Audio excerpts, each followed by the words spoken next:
I think the biggest irony about South Africa's Freedom Day is that South Africans are captured.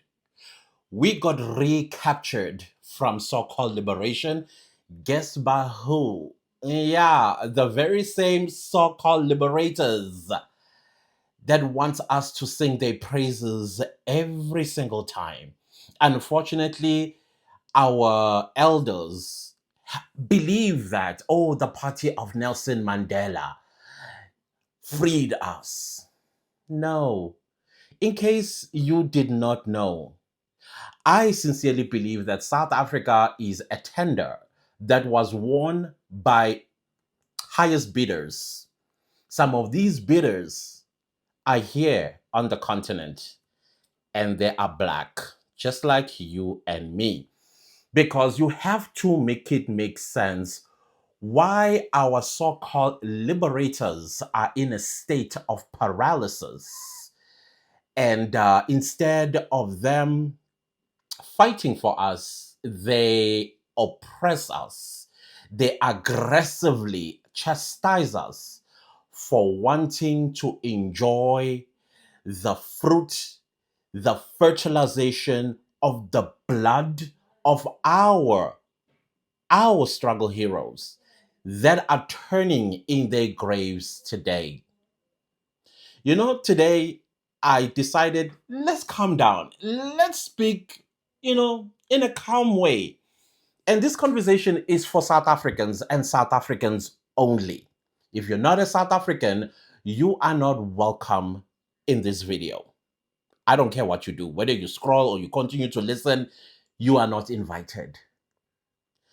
Now, if I was looking at something because my education background always dictates that when you don't understand something, you need to look it up. You need to do some rabbit hole hunting for information so that you have an informed opinion. And that's exactly what I did. But before I go there, on a lighter note, because I also want you to see the level of what I am about to talk about that I found in the rabbit hole. I did not do an extensive research on this. I just want you to know the surface of it. Because once you understand the surface of it, you can just imagine what's going down under the worst case scenarios that are happening at the grassroots level. Okay. So here's something very funny that just goes to show that our so-called liberators, what they've done not only to South Africans, but to themselves and their children's children. All good things come to an end. So listen to this gentleman right here. Hello, this is President Abonjo of Left Republic. This is a quick message to President Ramaphosa of South Africa. I have been watching over the last couple of days the serious, unbelievable that South Africans are attacking Africans in South Africa. I am giving you 24 hours notice, Ramaphosa, to resolve this problem immediately. I won't repeat this message. 24 hours notice. This is diabolical. This is terrible. Ramaphosa, what is happening to South Africa? Do you know how many African countries helped South Africa during the apartheid system? I am shocked. I am appalled. I am giving you 24 hours notice to resolve this and make sure that nothing happens to my citizens, or there will be consequences. Ooh, guys, I don't know. I'll check when this 24 hours expires. We are going to see consequences. I cannot wait to see these consequences. I cannot wait to see these consequences. Suppose he was serious. I think he's serious because under here, something isn't right. Suppose this was real. I want to ask those that stand with illegal foreigners in South Africa and going, oh, we are Africans. Oh, this is Africa. Oh, nobody is illegal in South Africa. Open borders as if South African borders were closed post 1994. Like, what the, Suppose this man was serious and the consequences were because he's a terrorist. This is how a terrorist speaks like, in case you don't know. We are not exposed to terrorists as South Africans, but people that know terrorists, they know this is how terrorists speak like. And when they do take action, it's indiscriminate.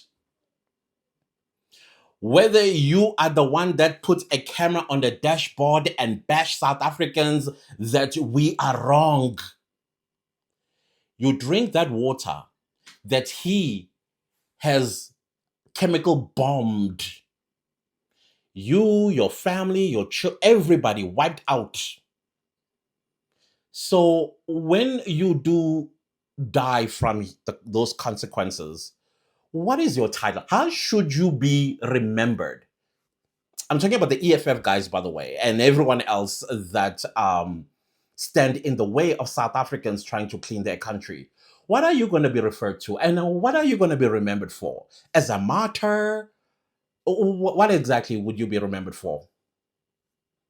Because he would know that you are EFF. He would know that you are those people that put cameras on your dashboard in your vehicle and bash South Africans. He would know that. You are a South African, that's all that he cares about. And you are going to suffer the consequences of his hatred for South Africans, you included. Anyways, then of course I voiced out my truth about the foreign minister of Ghana. Oh, Ghanaians came. Oh, Ghanaians came. But not just Ghanaians. The most Ghanaians that came, they understood my position and they agreed with my position. 100%.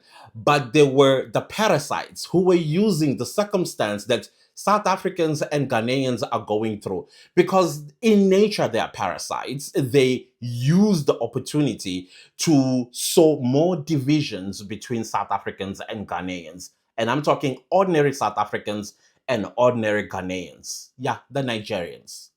Pretending to be Ghanaians in the comment section and my DMs and emails. Listen, I have lived with Nigerians for the longest time.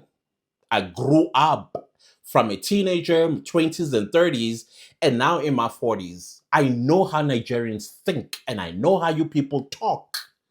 And it's why it was so easy to siphon out, this one is a Ghanaian and this one is a Nigerian. And the Nigerian ones, you people, I have learned, you are evil. There's no debate about you guys. You are evil, period. And I don't mean all. I don't mean all.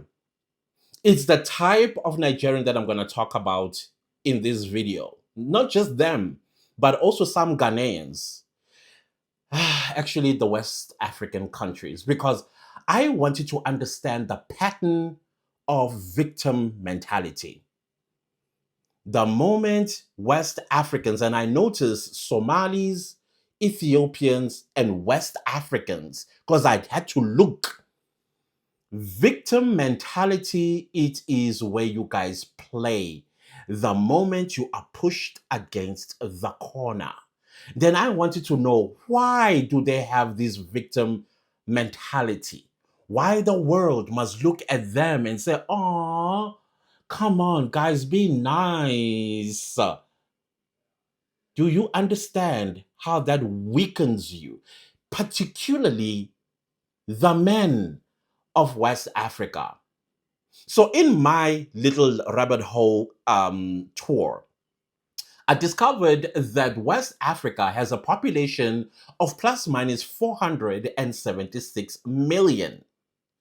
And then I was like, out of these 476 million, how many actually struggle with mental health issues, particularly mental illness? Because you have to explain this victim mentality. Where does it come from? What brought it about? You guys are broken. About 25% of the 476 West Africans, 25% are mentally ill. They have a mental disorder. Now, what is 25% of 476? I'm calculating in my head.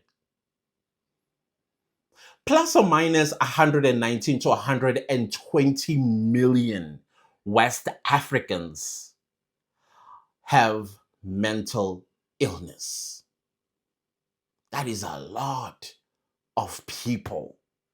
And I will talk about the dangers of having some of these 120 million, let's round it up to the nearest number, 120 million of them when they are spread across the world, including South Africa.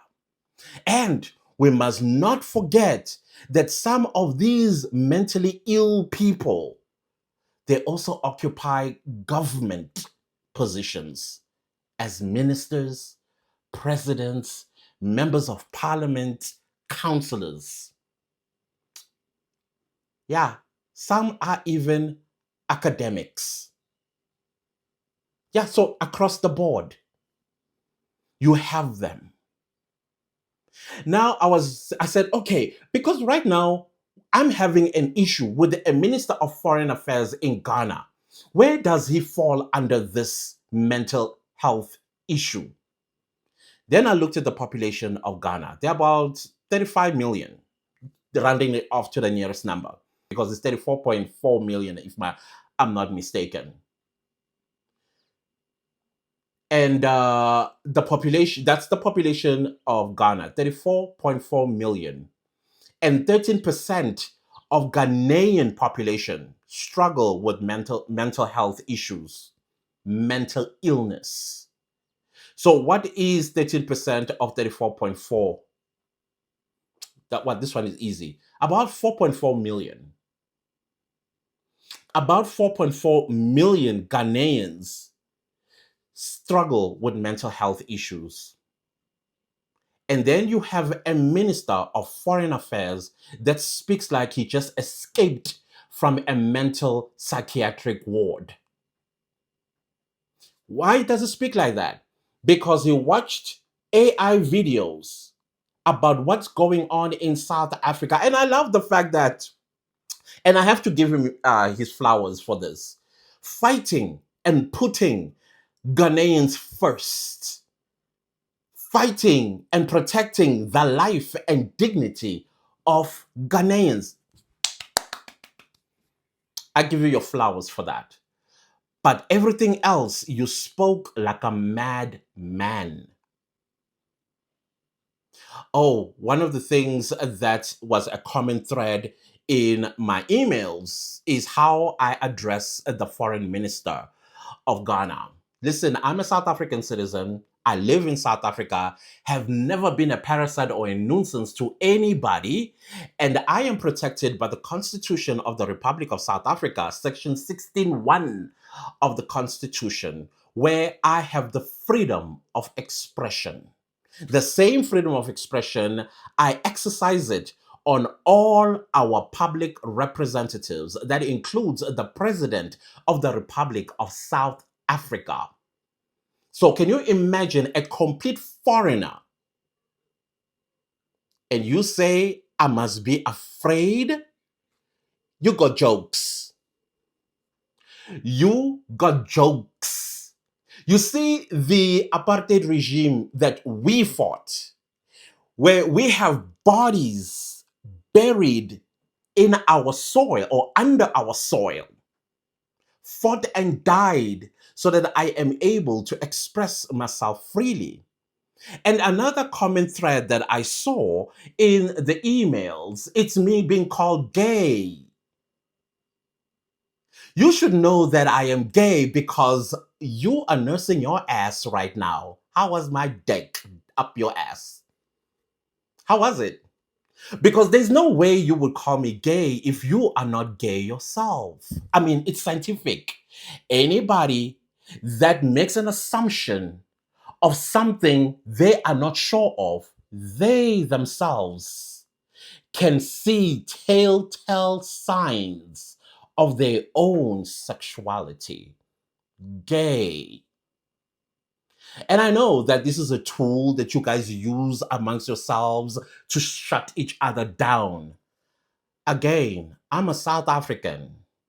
Resilience is in my DNA.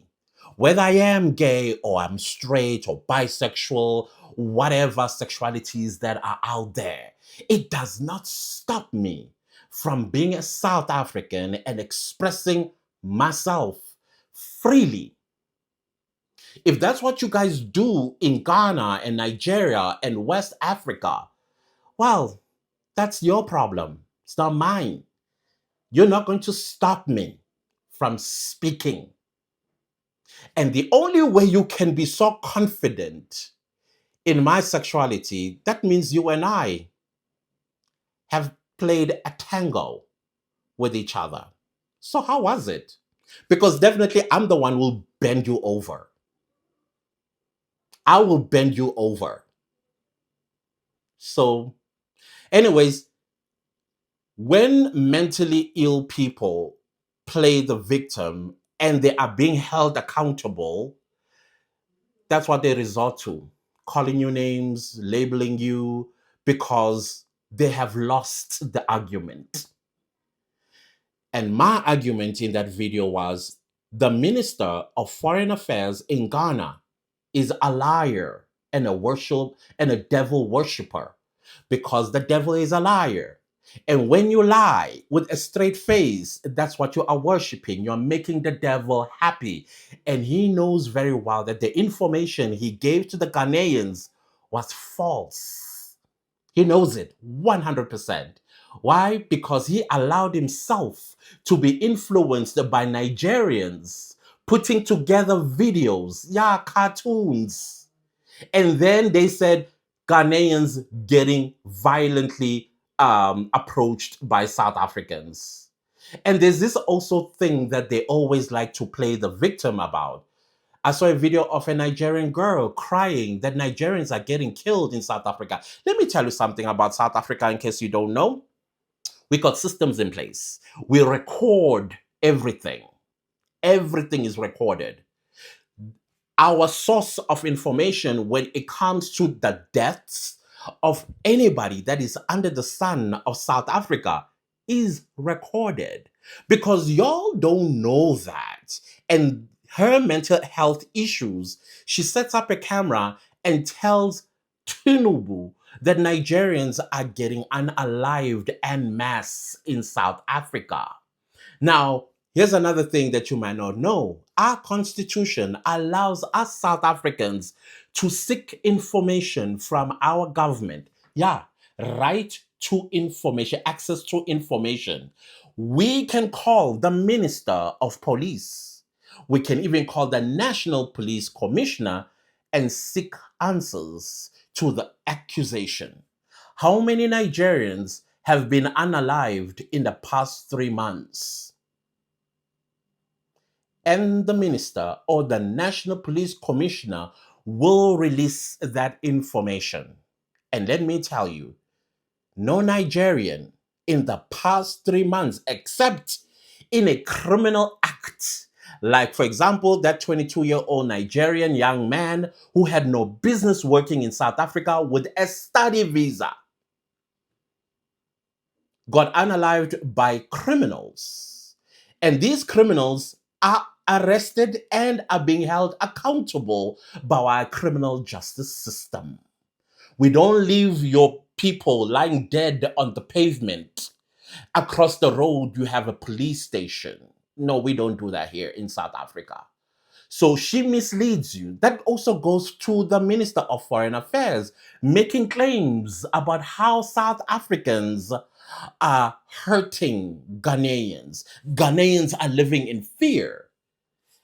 This house, this side, Ghanaians live here. 3 houses down the road from me, another Ghanaian family live there. And we've been together for at least now 7 years. Good relations we have with them. So when I heard the Minister of Foreign Affairs that Ghanaians are living in fear in South Africa, I went to the house this side. I just stand across there's a fence that divides us, and I can call the other side.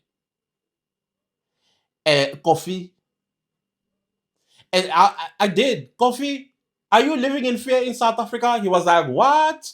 Are you living in fear in South Africa? He says, no, I've never felt any fear in South Africa. I asked those neighbors I told you about on the other side. They said, no, they are not living in fear. And then I said, but your Minister of Foreign Affairs said you guys are living in fear. You know what the other family said? He's mad. You know what Kofi said? He said, he's misinformed. Then I've shared a story about my shoes are being made by Ghanaians. I went to them and I asked them. They shop wide open. You know why they shop are wide open? Because South African knows that that establishment belong to Ghanaians. And South Africans are going to be marching in Pretoria tomorrow, the 28th, as well as in Johannesburg on the 29th. And you know what those Ghanaians were told by South Africans? You are safe. We will protect you. If there's any element that mistook you for Nigerians or any other illegal foreigners in South Africa, that's how much South Africans love Ghanaians. Nigerians, you can try your best to try and divide us. That's not going to happen. Your foreign minister, I believe he may have a mental health issue because there's no way a diplomat can speak in the manner in which that he did. Can never. Can never. Because diplomatically, you would have spoken to Ronald Lamola. Ronald Lamola then goes to his colleagues in the police and home affairs, gather information about what the information given to him by his counterpart in Ghana. But no, he doesn't do that. He wants to spread propaganda, lying about Mr. Asamoah. We did our research on Mr. Asamoah. Came to South Africa almost a little over 10 years ago on a tourist visa. He decided not to return to Ghana. Instead, he did the typical African migrant would do. He tried to apply for asylum because there's no war in Ghana. He was rejected several times. So what did Mr. Asamoah do? He did what criminal Ghanaians would do in South Africa: forge papers, documents. The same documents that he showed to Victoria Africa in that viral video, where the dates were just not making sense. But your Minister of Foreign Affairs came to the Ghanaian television and said he's legally in South Africa. Like I said, access to information is our constitutional right. So what do? We go to the minister. Is Mr. Asamoah, the one on the viral video, feature in our systems or in a database? Why he doesn't if he's legally here? So that means he came to South Africa, opened a barber shop, and he is making money, and the system doesn't know he even exists. The money that he makes, he takes it 100% to him. He contributes nothing to the system of this country so that he can utilize free healthcare, free education, because I also found out he's got children in South Africa. And those children, they need school free of charge. But he pays 0 cent to our economy. And the Minister of Foreign Affairs tells you guys that he's legally in South Africa. And suppose he was legally in South Africa to open a business as a foreigner in South Africa, our immigration, pretty clear. Section 38(1) of our immigration law, 13 of 2002, is quite clear. It's quite clear what jobs and businesses that are prohibited from being opened by foreign nationals in the country, legal or not. And furthermore, in the very same act, it talks about 5 million rand investment into the South African economy to open a business. Does he have 5 million rand? Does he? And you are saying he's legally in the country. A whole minister of foreign affairs.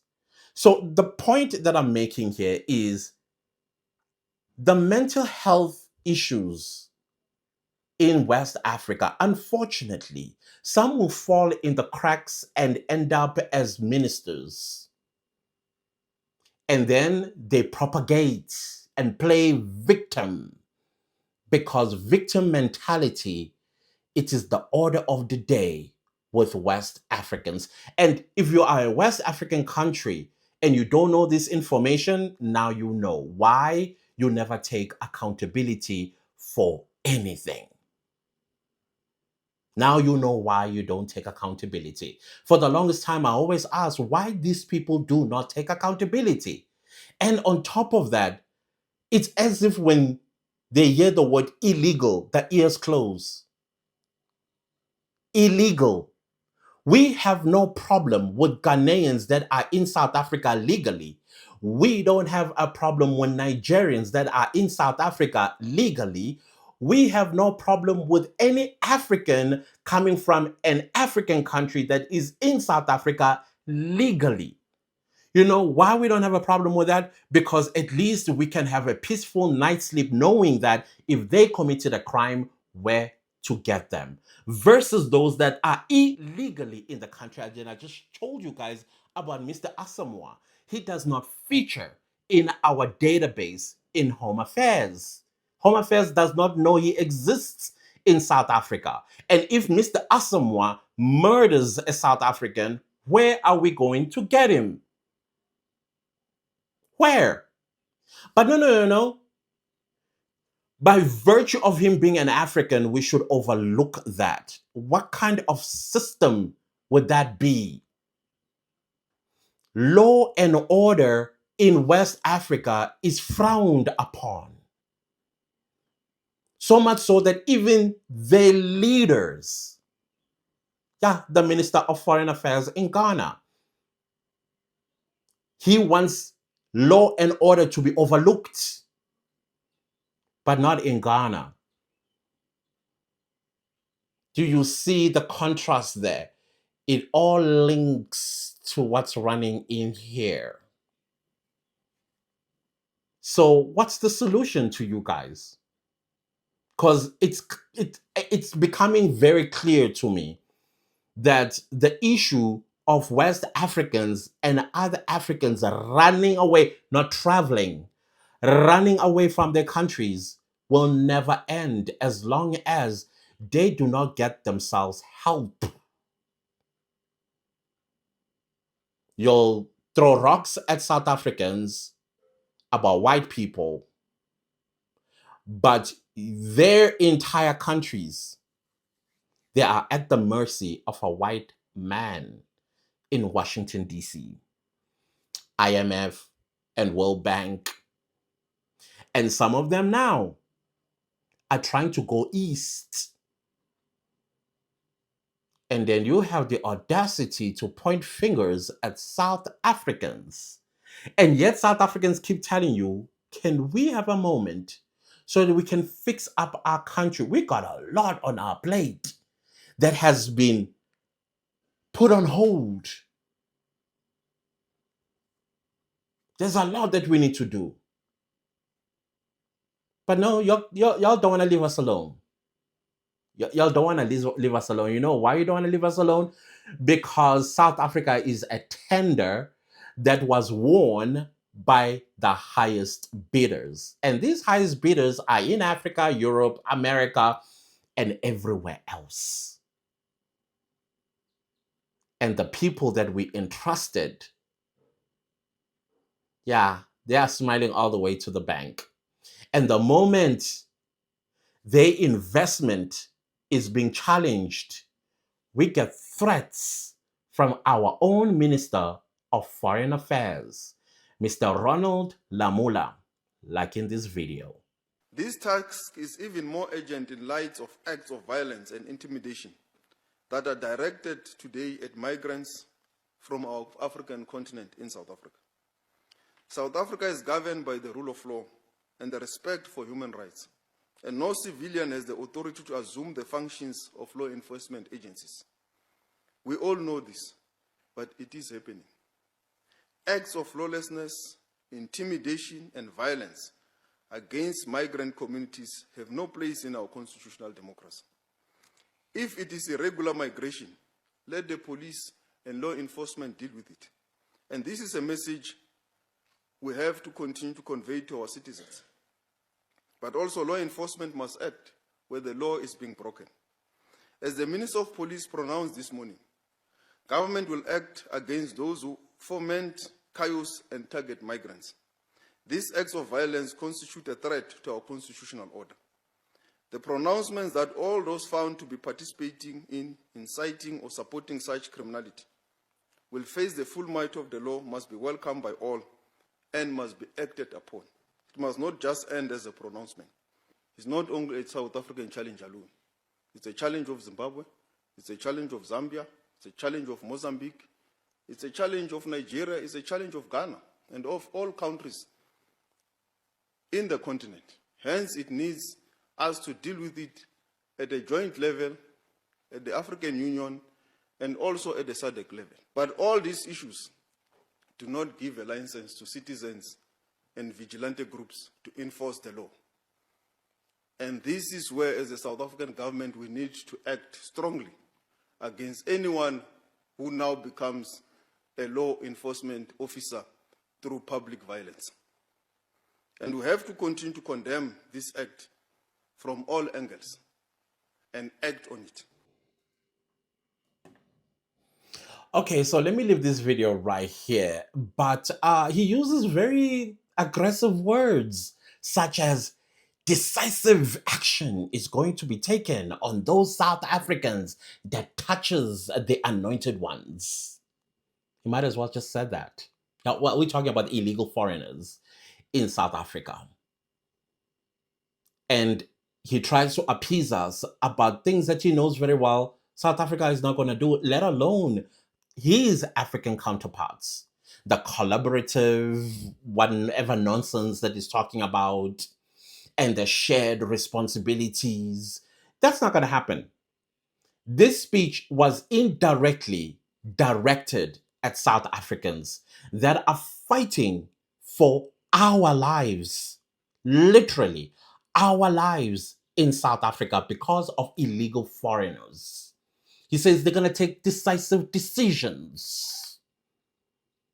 And I'm going to say to Ronald Lamula, because he's of the ANC, when it comes to elections, we are also going to take decisive decisions not to vote for the ANC ever.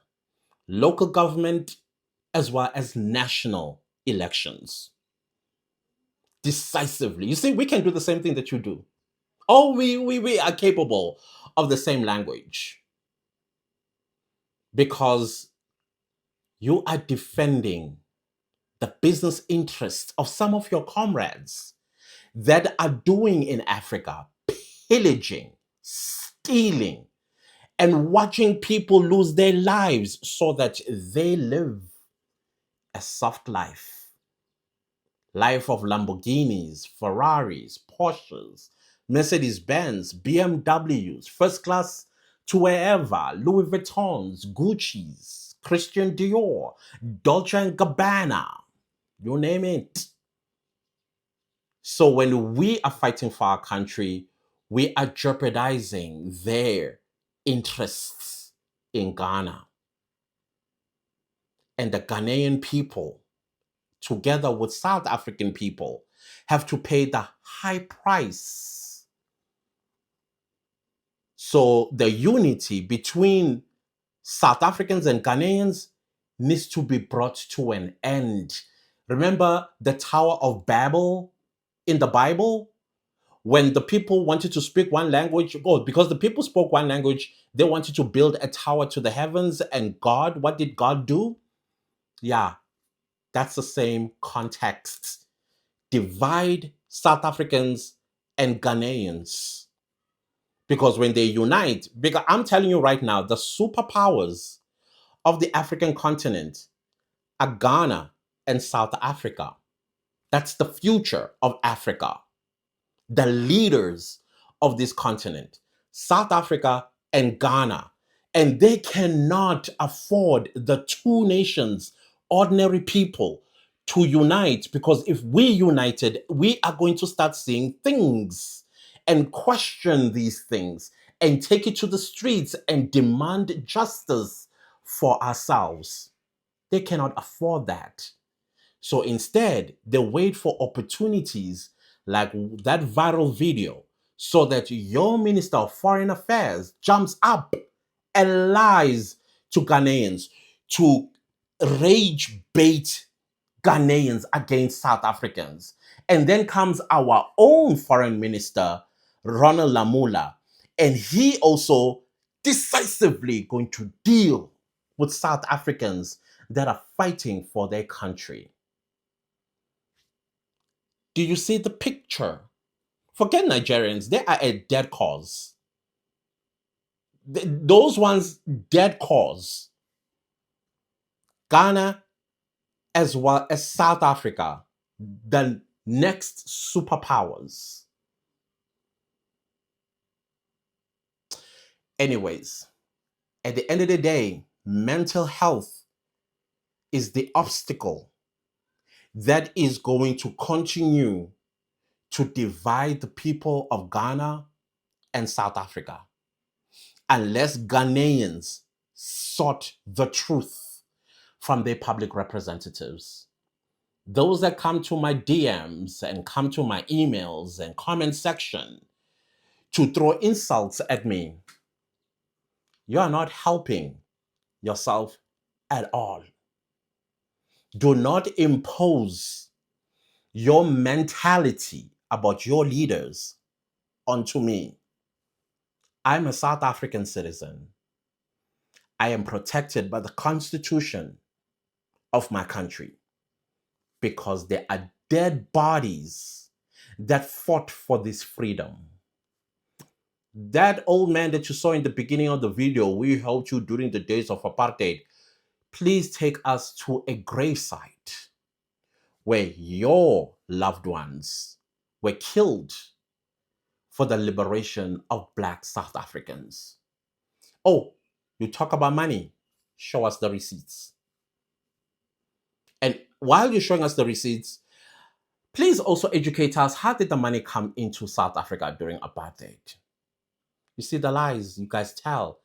They are easily rebutted and debunked because you guys are mentally ill and gullible, and you think whatever it is that was happening back in the 1960s, 70s, you were helping South Africa. You were not.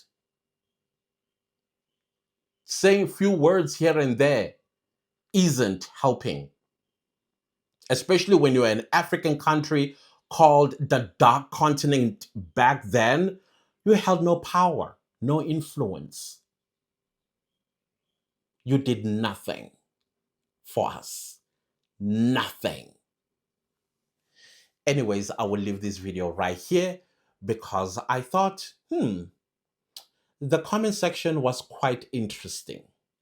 I expected to see Ghanaians, but you know who I expected the most to act and behave like a Ghanaian? Nigerians. And they did exactly that. Evil. Oh, you people are evil. Not all Nigerians, though. Not all. Anyways, I have a lot to say, but let's take it one bite at a time. Every time you respond, I'm going to respond too with facts. Anyways, I'll see you guys a little later. Thank you all so much for listening. There's no such a thing as Freedom Day in South Africa. Yes, we voted for the first time on the 27th of April 1994, and we were recaptured. We never experienced freedom. We never did.